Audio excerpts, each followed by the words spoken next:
तो यहाँ पे हम लोगों ने देखो यहाँ पे देखा है कि एचआर जो था आपका ये हॉरिजॉन्टल रूल डिफाइन कर रहा था, मतलब एक लाइन डिफाइन कर रहा था। अगर सिर्फ एचआर लिख दोगे तो जितना बड़ा पेज होगा आपका उतना बड़ा, और जितना इसका विड्थ होगा उतने विड्थ के हिसाब से अपना लाइन बना देगा।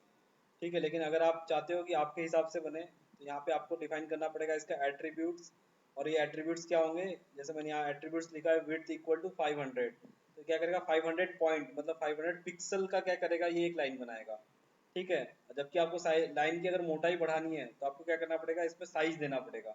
साइज हम लोगों ने यहाँ क्या रखा है, साइज इक्वल टू 10, मतलब ये क्या हो गया 10 पिक्सल का मोटा एक लाइन बना और 500 विड्थ का मोटा लाइन बना। ठीक है, और नो सेड मतलब क्या, जब आपको इसको फील्ड करवाना है पूरा, कोई सेडिंग वेडिंग नहीं करवानी है तो आपने इसको नो सेड रखा है। अगर आप कुछ नहीं रखते तो ऑटोमेटिकली क्या करेगा, सेड करके रखेगा। ठीक है, तो हम लोगों ने देखा यहाँ अगर नो सेड नहीं करूँ मैं तो देखो नो सेट नहीं करने के कारण क्या होगा, यहाँ पे व्हाइट कलर की लाइन आएगी। देखो यहाँ लाइन आई है यहाँ, लेकिन वो उसको पता नहीं है कि इसमें सेट करना है कि नहीं करना है, इसलिए उसने कुछ नहीं किया। जबकि हम लोग इसको स्पेसिफिकली अगर यहाँ पे दे देते हैं कि नो सेट, नो सेट के कारण क्या करता है वो, इसमें कोई सेट नहीं करेगा, मतलब जिस तरह से लाइन की मोटाई थी उस तरह से कर देगा। यहाँ अगर और मुझे छोटा चाहिए समझो, 300 का चाहिए तो 300 का कर सकते हैं। और या अगर मुझे समझ लो यहाँ साइज मोटा करना है, मुझे 100 का करना है तो 100 का कर सकते हो। ठीक है, जितना साइज यहाँ मेंशन करोगे आप उस हिसाब से यहाँ पे आपकी करस्पॉन्डिंग विड्थ बन जाएगी। देखो यहाँ पे अब ये लाइन नहीं रह गया, ये एक रेक्टेंगल की तरह बन गया। तो अगर आपको समझ लो कि एग्जाम में पूछता है कि रेक्टेंगल बनाना है आपको 300 पिक्सल बाय 100 पिक्सल का, तो आप क्या करोगे, आप एच आर लिखोगे और विड्थ इक्वल टू क्या दे दोगे 300, और साइज इक्वल टू क्या देंगे 100, और नो सेट कर दोगे तो मतलब क्या कलर एक भर जाएगा। और इसमें और कलर अगर भरना है तो वो भी देखेंगे हम लोग कि कैसे भरते हैं, बाद में देखेंगे उसे। ठीक है, अभी जो देख रहे हैं हम लोग वो देख लो। ठीक है, क्लियर है इतना पॉइंट। तो आपने अभी क्या क्या देखा है, देखो आपने यहाँ पे देखा है एच आर। एच आर का मतलब था आपका हॉरिजेंटल रूल। और इसमें एच आर के साथ में क्या क्या देखा अभी, मैंने अभी तो आप लोग को दिखाया ना। एच आर के साथ में क्या किया मैंने, कुछ और ऐड किया ना।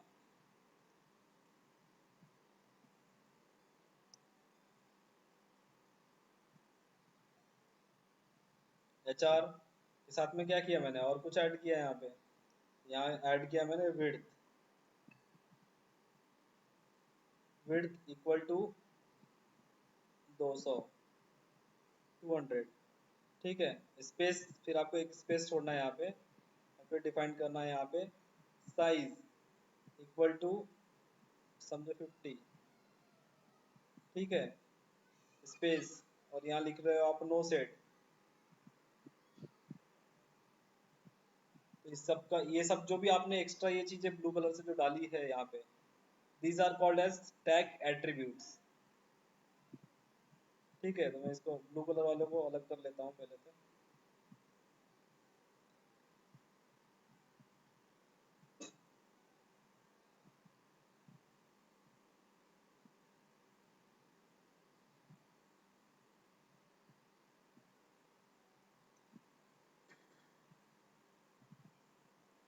ये जो भी आपने ब्लू कलर से जो लिखा है, आपका टैग कौन सा था, टैग तो था जो आपका रेड कलर से लिखा है आपने।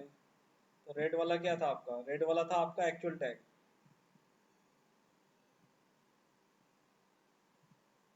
और जो ब्लू कलर से जो लिखा है आपने वो क्या है, टैग के एट्रीब्यूट्स है।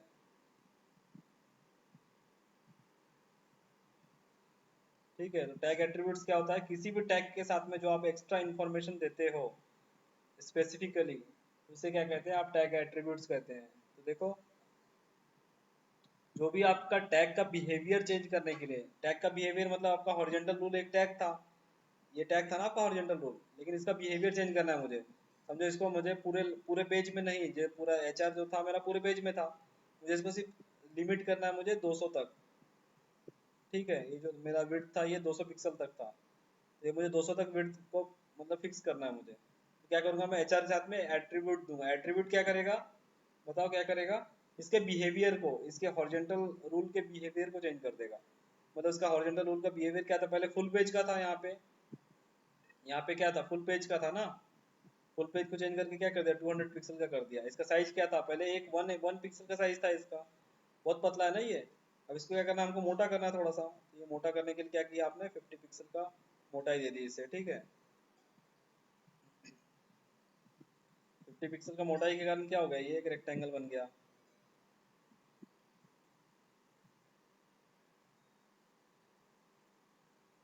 50 पिक्सल का मोटाई पर कर दिया आपने, और ये 200 पिक्सल का तो दे ही रखा था आपने पहले से।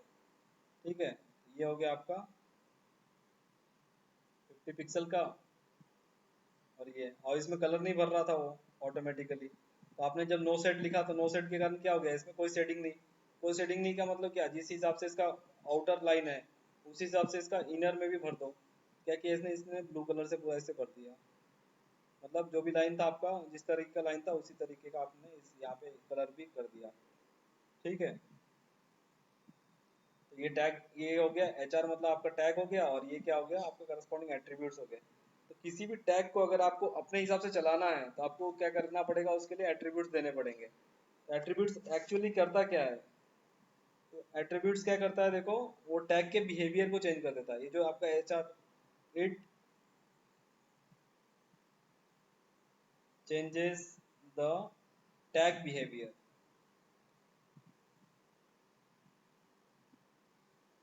जो भी आपका एट्रीब्यूट जो होगा, एट्रीब्यूट क्या करेगा, टैग एट्रीब्यूट,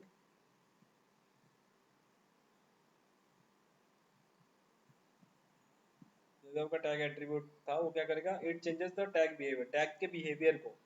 मतलब टैग तो आपका हॉरिजॉन्टल रूल था, उसके हिसाब से उसके बिहेवियर को वो चेंज कर देगा। ठीक है, क्लियर है इतना पॉइंट।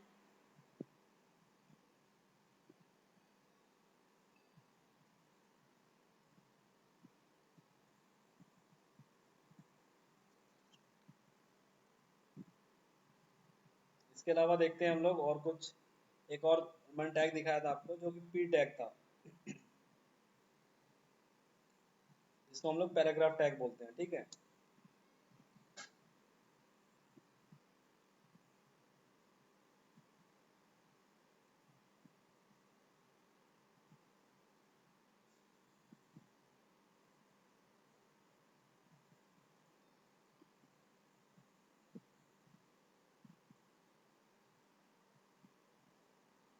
ये था आपका पी टैग।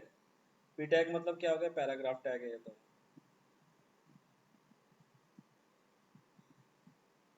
ठीक है ना, पैराग्राफ टैग। पैराग्राफ टैग क्या करता है कि आप पैराग्राफ कोई भी, अगर किसी पेज में अगर कुछ लिखते हो स्टेटमेंट्स को, करस्पॉन्डिंग पैराग्राफ में लिखते हो ना, पैराग्राफ में मैं एक इंफॉर्मेशन हो गया आपका, ये पूरा पैराग्राफ हो गया, ये पूरा पैराग्राफ हो गया। ठीक है, और ये दूसरा पैराग्राफ यहाँ से चालू होता था आपका, तो दोनों पैराग्राफ के बीच में क्या होगा, कुछ डिस्टेंस छूटा रहेगा, ऐसे ऐसे रहेगा ना आपका। तो देखो ये सारा पैराग्राफ को रिप्रेजेंट करवाता है। ठीक है, ठीक है, आपका पैराग्राफ को रिप्रेजेंट कराता है। ठीक है, क्लियर है ना ये पॉइंट।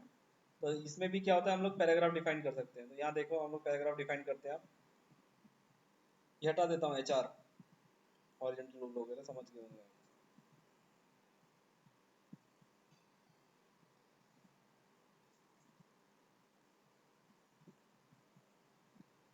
यहाँ लिख देते हैं हम लोग, दिस इज फर्स्ट पैराग्राफ।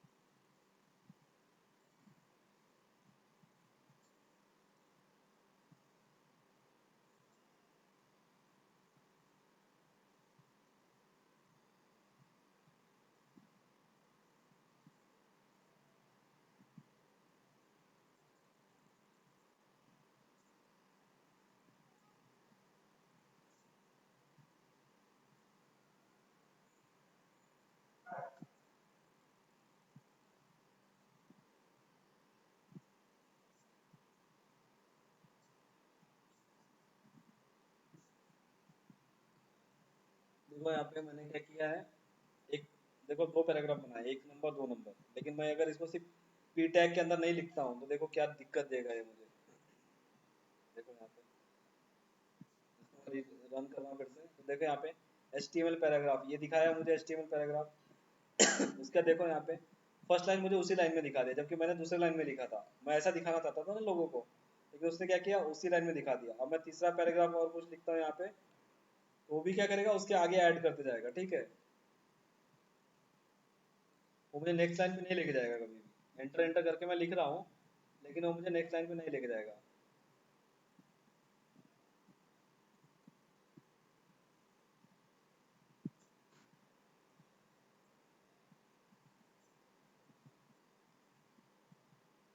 ठीक है ना। अभी नेक्स्ट लाइन पे क्यों नहीं लेके जा रहा, क्योंकि मैंने पैराग्राफ टैग उसे नहीं दिया है। जैसे मैं पैराग्राफ टैग दूंगा उसे तो क्या होगा, वो नेक्स्ट लाइन पे मुझे लेके जाएगा।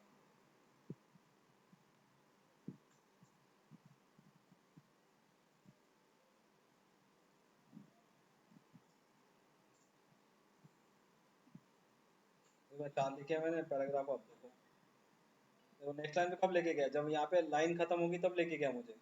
ठीक है, तो ये मेरा था। आपने नॉर्मली आप पैराग्राफ में लिखना चाहते थे, लेकिन आपने पी टैग नहीं दिया था, तब ये ऐसा दिक्कत हुआ। लेकिन अब आप अगर सबके सामने अगर पी टैग दे दो, हर एक लाइन के सामने जो भी आपको पैराग्राफ बनाना है, आप पी टैग दे दो इसके सामने। ठीक है, यहाँ मैं पी टैग दे रहा हूँ, देखो दिया मैंने पी टैग। सबके सामने मैं पी टैग दे देता हूँ।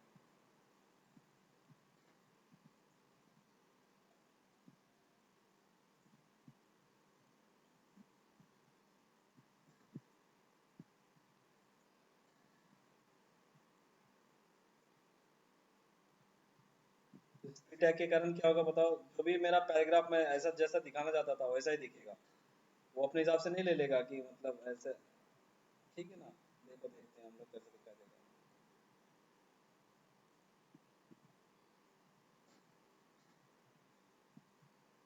बंद कराते हैं, देखो यहाँ पे पैराग्राफ में देखो, यहाँ पे दोनों लाइन के बीच में यहाँ पे जगह भी उसने छोड़ी है पूरा प्रॉपर जितनी होनी चाहिए। ठीक है, वहाँ पे क्या हुआ था, एक लाइन खत्म हुई, उसके नीचे से जस्ट दूसरा लाइन चालू कर दिया था उसने। ठीक है, लेकिन यहाँ पे उसने प्रॉपर जगह छोड़ी है। देखो आपका यहाँ पी टैग ही रिप्रेजेंट करवा रहा है कि आपका नेक्स्ट पैराग्राफ के अंदर जाना है उसे। ठीक है, क्लियर है ये। पी टैग का मतलब आपको क्लियर है। अब पी टैग के भी कुछ एट्रीब्यूट्स है, वो एट्रीब्यूट्स भी हम लोग देख लेते हैं। उसका एट्रीब्यूट है अलाइनमेंट का एट्रीब्यूट है। जैसे आपका होता है ना कि आप किसी भी चीज को यहाँ से लिखना चाहते हो, या फिर इधर से लिखना चाहते हो, या फिर सेंटर से लिखना चाहते हो, होता है ना आपका। जैसे वर्ड में खोलता हूँ, वर्ड में क्या होता है आपका, वर्ड में वर्ड डॉक्यूमेंट है आपके पास, समझ लो ये मेरे पास तो एक वर्ड डॉक्यूमेंट है यहाँ पे।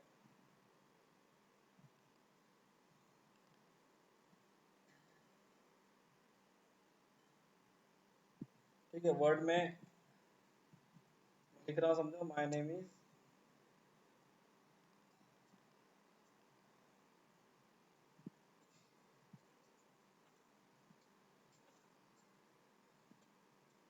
My name is Manoj. ठीक है, अब देखो यहाँ पे ये लेफ्ट अलाइंड है। अलाइनमेंट क्या है उसका, लेफ्ट है ना यहाँ पे, क्योंकि ये इधर से चालू हुआ है आपका लेफ्ट, ये यहाँ से चालू हुआ है ना आपका। This is called left aligned. ठीक है, अगर मैं इसको देखो यहाँ सेंटर अलाइन करता हूँ तो देखो क्या हो जाएगा, ये सेंटर में अलाइंड हो जाएगा। और ये मैं राइट अलाइन करना चाहता हूँ तो राइट अलाइंड हो जाएगा। तो इसी हिसाब से हमारा क्या है, जो भी वहाँ पैराग्राफ है उसको हम लोग क्या कर सकते हैं, अलाइनमेंट कर सकते हैं। उसमें भी तीन अलाइनमेंट है हमारे पास।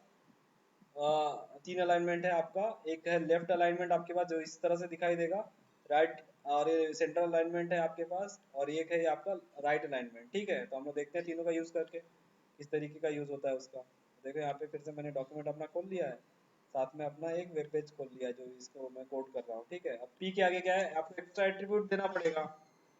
ठीक है, एक्स्ट्रा एट्रीब्यूट आप किस तरह से का दोगे, देखो यहाँ पे पी दे दिया आपने। अब मैंने बताया आपको, जब भी टैग एट्रीब्यूट्स दोगे तो क्या करोगे, पी के साथ स्पेस के साथ कुछ तो भी लिखोगे। ठीक है, तो पी के साथ मैं स्पेस दिया है, अब मैंने लिख रहा हूँ मैं ALIGN, align. Align means alignment. ठीक है, अलाइनमेंट किसके साथ अलाइनमेंट करना है आपको बताओ आप, लेफ्ट में करना है राइट में करना है, तो लेफ्ट तो ऑलरेडी रहता ही है बाय डिफॉल्ट, लेकिन देख लेते हैं हम लोग लेफ्ट करके। ठीक है, लेफ्ट में क्या होगा, आपका लेफ्ट अलाइन रहेगा। तो देखो पहला पैराग्राफ आपका रहेगा लेफ्ट अलाइन रहेगा। ठीक है लेफ्ट अलाइन। अब इसको लेफ्ट की जगह मैं सेकंड पैराग्राफ को क्या करता हूँ, राइट अलाइन कर देता हूँ। तो आपको समझ में आएगा कि कैसे हो रहा है। पी के बाद क्या करना है आपको, करस्पॉन्डिंग अलाइन, और यहाँ क्या लिख देना, राइट। ठीक है, तो सेव करो इसको। यहाँ देखो, यहाँ देखो हमने क्या किया, यहाँ पे देखो सेकंड पैराग्राफ जो था ये आपका, सेकंड पैराग्राफ ये वाला है आपका, तो उसको क्या कर दिया, अलाइन राइट कर दिया है। अलाइन राइट करने के कारण क्या हो गया, ये देखो ये लेफ्ट तरफ है आपका, ये राइट तरफ है, तो ये क्या हो गया, सेकंड पैराग्राफ आपका राइट में अलाइंड हो गया। ठीक है, क्लियर है, समझ गया है। वैसे अगर थर्ड को हम लोग क्या करते हैं, सेंटर में अलाइन करके देखते हैं। देखो अलाइन किया है मैंने, और इसको क्या कर दूंगा, सेंटर कर दूंगा। ठीक है, सेंटर करने के कारण क्या हो जाएगा, अभी थर्ड लाइन जो है वो सेंट्रल लाइन हो जाएगा। देखो यहाँ पे, अब आपका पेज का विड्थ आप चेंज करो, देखो पेज का विड्थ कितना भी करोगे आप, ये सेंटर में ही रहेगा थर्ड वाला। और क्या होगा, फर्स्ट वाला लेफ्ट में रहेगा और थर्ड और सेकंड वाला कहाँ रहेगा, राइट में रहेगा हमेशा ऑलवेज। पेज को छोटा बड़ा करने पे भी देखो मैंने पेज बड़ा कर दिया है पूरा, लेकिन थर्ड वाला मेरा कहाँ है, सेंटर पे है, और सेकंड वाला क्या है, राइट में है, फर्स्ट वाला लेफ्ट में है। ठीक है, अब कुछ भी नहीं डिफाइन करते हो तो ऑलरेडी वो लेफ्ट में रहेगा, लेकिन आपको अगर कुछ स्पेसिफिकली डिफाइन करते हो तो उस हिसाब से वो चेंज होगा। ठीक है, क्लियर है ये समझ गया आपको। अलाइन लेफ्ट क्या होता है, अलाइन लेफ्ट मतलब लेफ्ट की तरफ अलाइन करना है आपको, इसका मतलब इस एट्रीब्यूट का मतलब। ठीक है, अलाइन राइट मतलब राइट की तरफ आपको अलाइनमेंट करनी है उसकी। और अलाइन सेंटर मतलब क्या होता है आपका, सेंटर में अलाइन करना है, तो ये सेंटर में अलाइन हो गया थर्ड। उसके अलावा देखो वर्ड में एक और चीज आती है, जैसे मैं कुछ टेक्स्ट लेके आ जाता हूँ बहुत सारा और मैं उसको प्रिंट करता हूँ, देखो कैसे।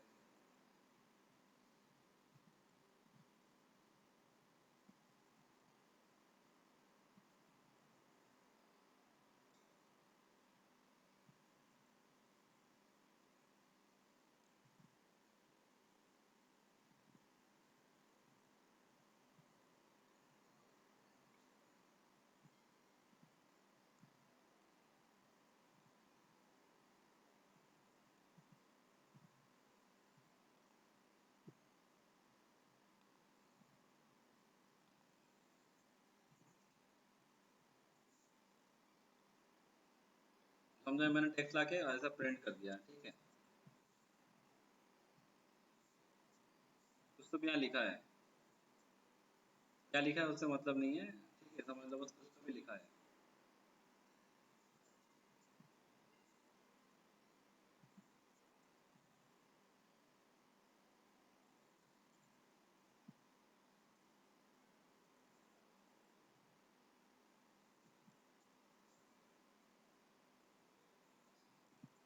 समझ लो कुछ तो भी लिखा है।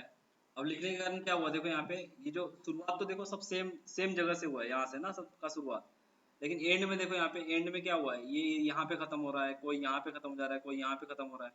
तो ऐसे ये अच्छा नहीं दिखता ना, जंबल दिखता है ना। आप न्यूज़पेपर पढ़ते हो तो क्या होता है, आपको सेम दिखाई देता है, सेम स्टार्ट होता है सेम एंड होता है।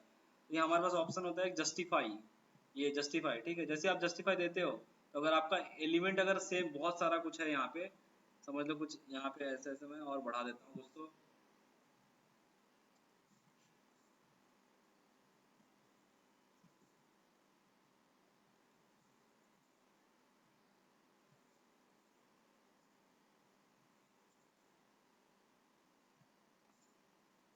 ठीक है, अभी देखो यहाँ पे ये आपने लिखा है, देखो यहाँ लास्ट में सब एंड में सभी का सेम नहीं हुआ है। आप जैसे इसको जस्टिफाई देते हो, जस्टिफाई देने के कारण क्या होता है, सारा का सारा सेम लाइन में अलाइंड हो जाता है। ठीक है, तो इस हिसाब से अगर मैं भी, अगर मेरा कोई टेक्स्ट है यहाँ पे मेरे पास, और मैं अगर उसको चाहता हूँ कि मेरा वेब पेज को सेम तरीके से अलाइंड हो जाए, तो मैं भी उसको क्या कर दूंगा, ये दे दूंगा, अलाइन कर दूंगा उसको। ठीक है, अलाइन करने के लिए मेरे को टेक्स्ट चाहिए पहले, तो टेक्स्ट कहीं से लेके आता हूँ।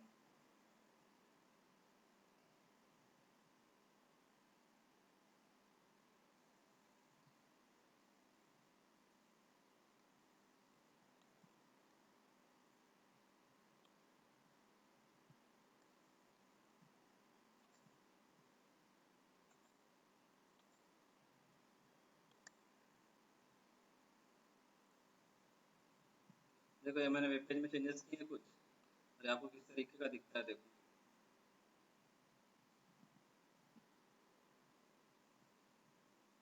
ठीक है, तो देखो यहाँ पे,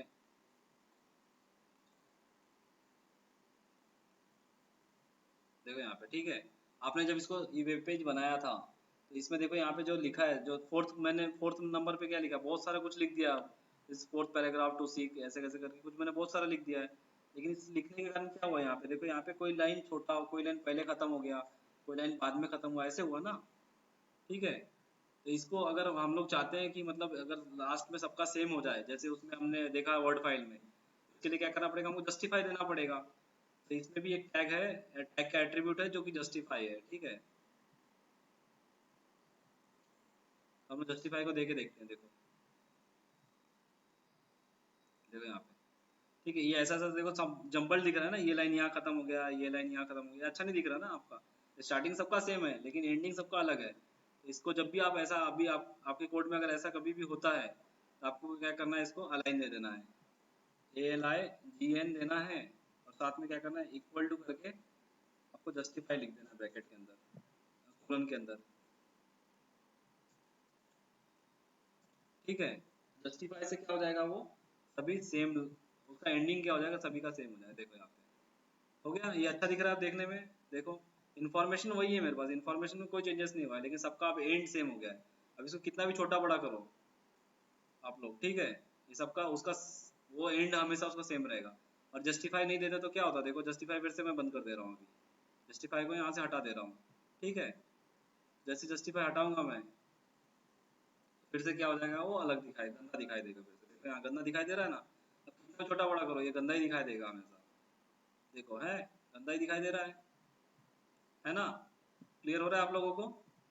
देखो यहाँ गंदा दिखाई दे रहा है फिर से, इसको अलग अलग देखो, कभी छोटा कभी बड़ा, कभी कोई लाइन छोटी हो गई, कभी कोई लाइन बड़ी हो गई, मतलब कुछ मतलब नहीं है इसका, बहुत गंदा दिखाई दे रहा है। तो इसको जब आपको अच्छा करना है तो क्या करना पड़ेगा, यहाँ पे एक लाइन ऐड करना पड़ेगा, एक एट्रीब्यूट, एक एक यहाँ पे क्या करना पड़ेगा, टैग के साथ में करस्पॉन्डिंग एट्रीब्यूट देना पड़ेगा। और ये एट्रीब्यूट क्या है, align equal to justify. Align equal to justify जैसे ही दोगे आप, तो यहाँ पे क्या करेगा, उसको जस्टिफाई कर देगा, ठीक है, मतलब सबको सेम में कर देगा। देखो यहाँ सबको सेम में कर दिया है, सबकी एंडिंग सेम हो गई। अब तो सिलेक्ट करके रखते हैं, देखते हैं कि मतलब चेंज होता है क्या ये सबका एंडिंग। देखो चेंज हो रहा है, नहीं हो रहा है ना चेंज। इस हिसाब से आप किसी पैराग्राफ का आप जस्टिफाई करके आप उसे बता सकते हो कि आपको उसकी एंडिंग सेम रखनी है, ठीक है। तो हम लोगों ने यहाँ पे अभी कितने तरह के टैग देखे, और 4 तरीके का टैग देखा पी के अंदर, सारा मैं डिफाइन कर रहा हूँ, ठीक है। देख लो फिर से एक बार समझ लेना, क्लियर कर लेते हैं।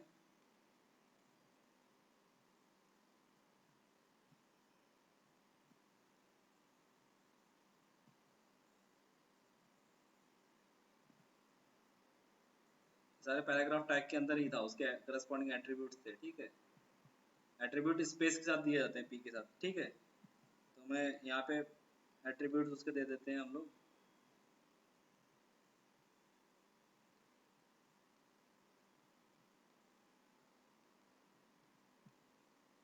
एट्रीब्यूट्स। तो एट्रीब्यूट्स किस तरह का था, देखो पहला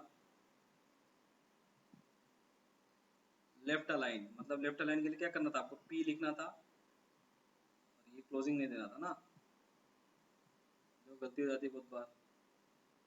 आप लोग भी प्रोग्राम लिखते समय गलतियों का ध्यान रखें।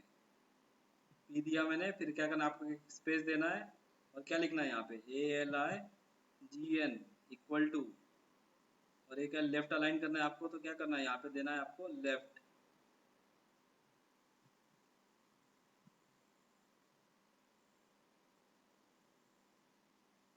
ठीक है। करस्पॉन्डिंग आपका पैराग्राफ रहेगा, और यहाँ आपका क्लोजिंग टैग रहेगा, ठीक है। क्लोजिंग टैग में कुछ नहीं डिफाइन करेंगे, आप स्टार्टिंग टैग में सारा कुछ डिफाइन कर देंगे, ठीक है। आपका इसी के कारण क्या होगा, जो भी आपका पैराग्राफ चालू होने वाला था वो यहाँ से चालू होगा लिखना, लेफ्ट से, ठीक है ना। सेकेंड है आपका P align equal to right, ठीक है। और ये आपका टैग है करस्पॉन्डिंग। तो इसके कारण क्या होगा, आपका जो भी ये पेज रहेगा किस तरह से अलाइन हो जाएगा, राइट की तरफ अलाइन हो जाएगा, ठीक है। ये आपका पेज है, तो कहाँ से लाइन लिखोगे आप, ऐसे लाइन लिखना चालू हो जाएगा, ठीक है, मतलब यहाँ अलाइन रहेगा सारे सारे पैराग्राफ, ठीक है ना। पहले में क्या था, यहाँ अलाइन थे लेफ्ट में, दूसरे में ऐसे हो जाएंगे, ठीक है। तीसरा है आपका पी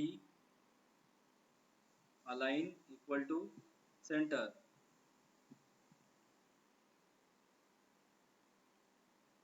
सेंटर में क्या हो जाएगा बताओ, ये आपका अगर पेज है, जो भी लाइन होगा आपका सेंटर में रहेगा ऐसे, ठीक है। चौथा है जंबल को हटाने के लिए जस्टिफाई, देखा है हम लोगों ने अभी just, P align equal to क्या करेंगे हम लोग, जस्टिफाई करेंगे, ठीक है। जस्टिफाई करने के कारण क्या हो जाएगा आपका बताओ, जो भी पैराग्राफ रहेगा आपका उसकी क्लोजिंग क्या होगी, सबकी सेम जगह पे होगी।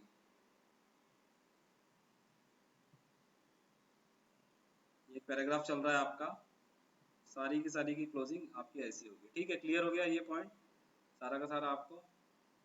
हम लोगों ने आज इतने सारे टैग देखे, एंडिंग टैग, क्लोजिंग टैग, सब कुछ देखा है। टैग किस तरीके का होता है, कैसे बनाना पड़ता है टैग।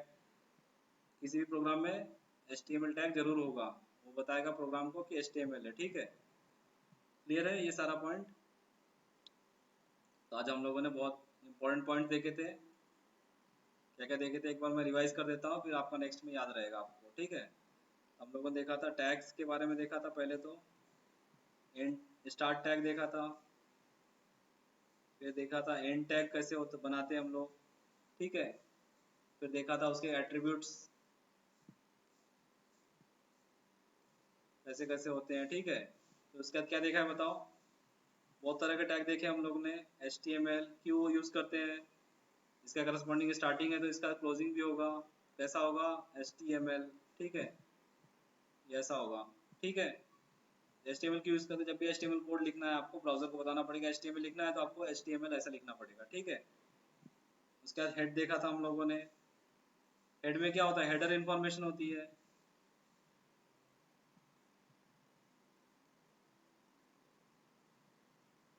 उसके बाद क्या देखा हम लोगों ने बताओ, टाइटल देखा है। टाइटल कहाँ डिस्प्ले होता है, यहाँ पे। जैसे ये व्हाइट बोर्ड लिखा है ना जो, उसकी जगह पे हम लोग क्या कर सकते हैं, टाइटल डिफाइन कर सकते हैं। टाइटल ऐसे डिफाइन कर लेंगे हम लोग। ठीक है, क्लियर है।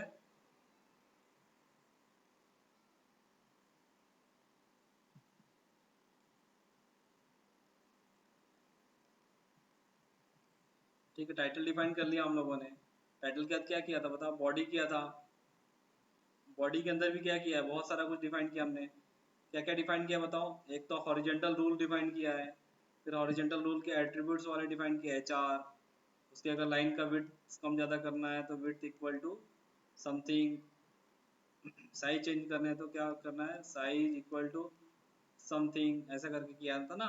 और फिर सेट करना है या नो सेट करना है तो नो सेट करना है। ऑलरेडी वो सेटेड रहता है, आपका नो सेट करना है तो नो सेट बताना पड़ेगा आपको। ठीक है, इस तरीके का देखा हम लोगों ने। फिर क्या देखा, बोल्ड के लिए ये देखा है, इटैलिक के लिए ये देखा है टैग, फिर पैराग्राफ के लिए ये देखा है। पैराग्राफ के अंदर क्या देखा है, एट्रीब्यूट्स कैसे कैसे हैं, अलाइन है। तो अलाइन के लिए क्या लिखना है, ALIGN इक्वल टू, आपका क्या है, राइट अलाइन हो सकता है, या लेफ्ट अलाइन हो सकता है, या सेंटर अलाइन हो सकता है, या जस्टिफाई हो सकता है।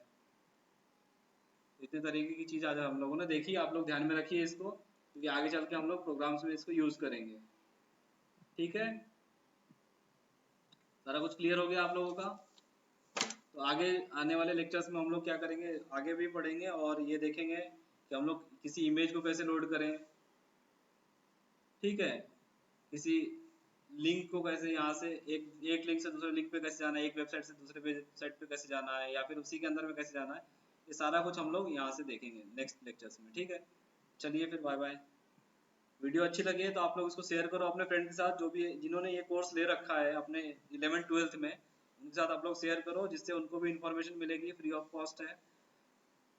ठीक है, तो उससे क्या होगा आपको, मतलब और आपको अगर जब आप पूरी वीडियो देखते हो आपको अगर अच्छा लगता है तो आप करस्पॉन्डिंग उसमें टाइप भी कीजिए, हाँ सर समझ में आ रहा है करके, क्योंकि उससे हम लोगों को मोटिवेशन मिलता है कि जो मैं पढ़ा रहा हूँ बच्चों को उसी तरीके से उनको समझ में भी आ रहा है। ठीक है, तो आप एक चीज मतलब ये सोच के कीजिएगा कि जो भी आप वीडियो देखें उस वीडियो को जरूर आप लाइक करो। ठीक है, चैनल को सब्सक्राइब कर लो इसी पे, क्योंकि सारी वीडियोस आएगी। उसके अलावा जो भी आप कमेंट जरूर करो, कमेंट में आप अगर आपको समझ रहा है वीडियो तो आप करस्पॉन्डिंग हाँ sir, okay sir, go ahead करके लिख सकते हो, वी आर गेटिंग। ठीक है, या आपको कोई टॉपिक अगर नहीं समझ रहा है तो आप रिवाइज करने के लिए लिख दो कि ये टॉपिक आपको रिवाइज कर लीजिए। ठीक है, तो मैं रिवाइज करके उसका करस्पॉन्डिंग आपको वीडियो बना के नेक्स्ट वीडियो में डाल दूंगा। तो आप इस हिसाब से मतलब आपका मतलब ऐसा नहीं लगना चाहिए मुझे भी कि मतलब आप लोग को समझ रहा है कि नहीं, मुझे पता रहना चाहिए ना, तभी उस हिसाब से मैं आपको पढ़ाऊंगा। पढ़ाने की सीमित लिमिटेशन बहुत ज़्यादा है ना, कि आप कितना भी पढ़ा सकते हो इन चीज़ों को, लेकिन आपको सिलेबस के हिसाब से पढ़ाना है मुझे। तो उस हिसाब से आप लोग मतलब मुझे बताते रहेंगे तो मुझे अच्छा रहेगा कि मतलब आप लोगों को समझ रहा है कि नहीं हर एक चीज़। ठीक है, मिलते हैं फिर नेक्स्ट वीडियो में।